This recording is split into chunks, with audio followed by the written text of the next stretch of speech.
said everybody summarizes scripture differently because theology is occasional. And I did the eyebrow raise, like, what? And the points people will emphasize parallel the battles they have fought. Now you got me. Now, because I'm feeling this. We talked about this, alluded to it earlier. You said this is true individually as well as corporately. For example, an individual in destitute poverty will ask different questions about the goodness of God than a rich person would, and she will search the scriptures to find her answers, probably reading Job, Lamentations, the exilic prophets, and the Gospels rather than Paul.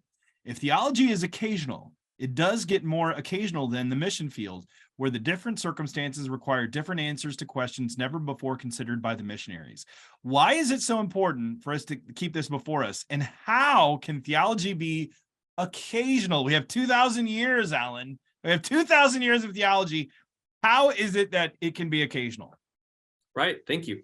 Occasional does not mean that it's sometimes, right? Because occasional means theology is a response to occasions. So whether historical or crises or, whatever's going on in a person's life or in a nation's history. So, in Deuteronomy, I think it's 25, there's this really funny verse. If two men are fighting and the wife of one of them comes to rescue her husband from his assailant and grabs the other man by his private parts, you shall cut off her hand, you shall show her no mercy. Now, I often joke. I've got that on a coffee mug, Allen. I've got that verse on a coffee mug.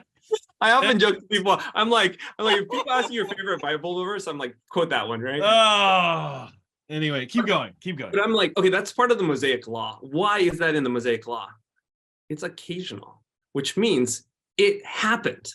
Probably some woman went and tried to rescue her husband from his assailant and grabbed the other dude by the family jewels. Okay, so which is like the laws we have in our country. Like some cities, you'll hear it's like it's illegal to be on your donkey after dark. Exactly. Like some laws like that. And you're like, what was that? Somebody did that? Or it's do not drink the motor oil. They put the notice on there. That kind of thing. Keep going. Exactly. Theology is an articulation of, responding to something.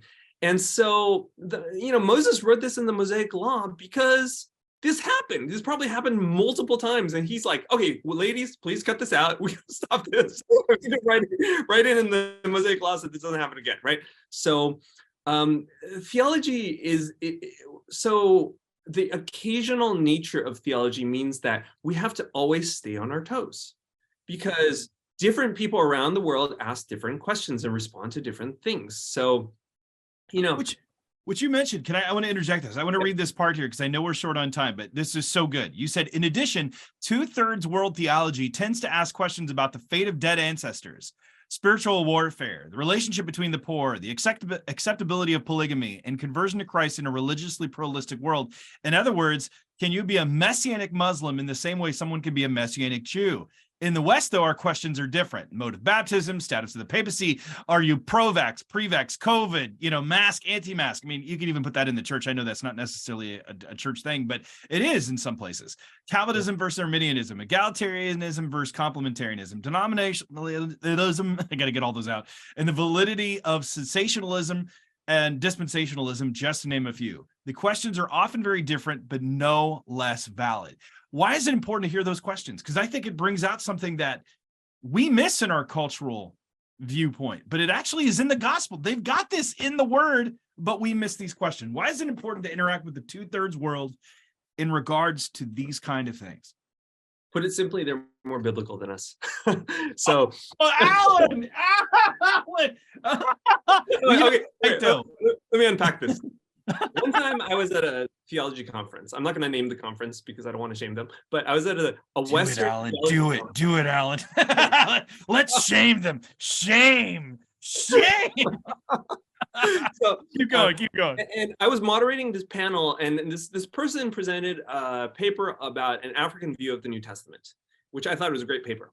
And some dude from the audience raises his hands, and he's like, "Why do we need an African view of the New Testament? Isn't that saying like we need an African view of gravity?"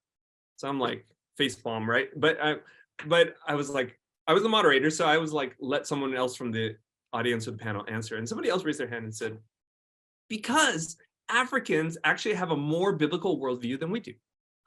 First of all, they are geographically closer to Israel, okay? I mean, we Western 21st century people think that we like are right next to the biblical culture. I'm like, we're so far, like temporally, geographically, culturally, we're so far. Africans are closer, geographically, culturally. I mean, they understand sacrifice better than we do. They understand agrarian metaphors better than we do. Spirit world for sure. Spirit world for we sure. do. Honor shame. They Honor get the shame. honor shame part. We miss that in our culture today. Community, you know, I mean, they understand all this.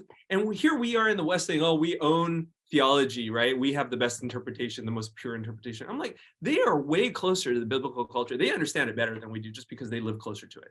So we need to hear those voices.